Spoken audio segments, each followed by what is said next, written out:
İşçiniz xəstələnməkdən qorxur, çünki sizin gözünüzdə etibarsız görsənmək istəmir. Təbrik edirəm, siz sağlam bir kollektiv yox, xəstəliyini gizlədən və patlamağa hazır olan bioloji bomba idarə edirsiniz. İş yerlərində peşə xəstəliklərini görməzdən gəlmək qənaət deyil, gələcək iflasın təməlidir. Depressiya və xroniki stressdən əziyyət çəkən işçi işə gedir, amma fiziki olaraq işdədir, zehni olaraq isə orada deyil. Onun məhsuldarlığı sıfıra bərabərdir. Yəni işdəsən, amma effektiv deyilsən. Səbəbləri iş yükünün çox olması, işin itirilməsi qorxusu, xəstəlik məzuniyyəti qaydalarının sərt olması. Prezentizm absentizmin əksidir, yəni işdə olmamağın əksidir və şirkətlərə absentizmlə daha baha başa gəlir. Çünki prezentizmin nəticəsində işçilər səhv etməyə daha meylli olurlar. Səhvlər artır, iş yavaşıyır və bəzi hallarda hətta münaqişələr çoxalır. Tez-tez xəstəlik məzuniyyəti olur, işdən çıxmalar artır və s. Bəs səhiyyə iqtisadiyyatı burada nə deyir? Psixoloq dəstəyi, rahat iş mühiti, normal iş saatı şirkət üçün xərc deyil, qazancdır. Çünki sağlam işçi məhsuldar işçidir. İşçisinin qayğısına qalmayan, işçisinə psixoloq dəstəyi verməyən şirkət əslində məhsuldarlığından hər il həmin psixoloqun maaşından 10 qat daha çox pul itirir. Yəni sağlam işçi sadəcə xoşbəxt işçi deyil, o həm şirkətə, həm də dövlətə daha çox pul qazandıran bir aktivdir.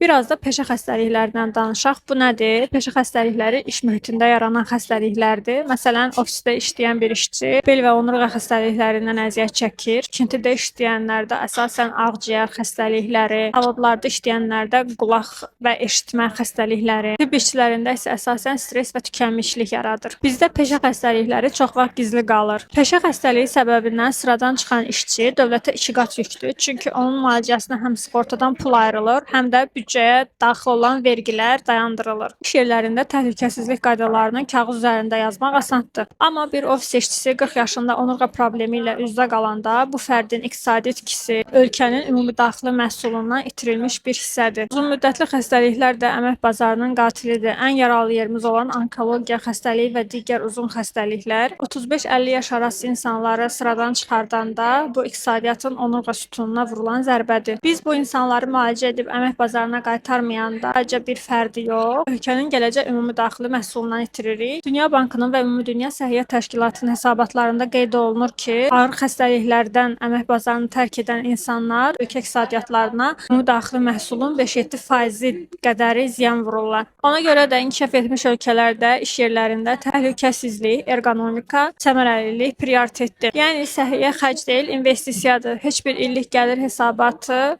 bir insanın ömründən apardığınız illərə dəyməz. Ya səhiyyə savadlılığı olan bir lider olun, ya da işçi yox, xəstəlik istehsal edən bir şirkət sahibi kimi yadda qalın. Seçim sizindir. Əziz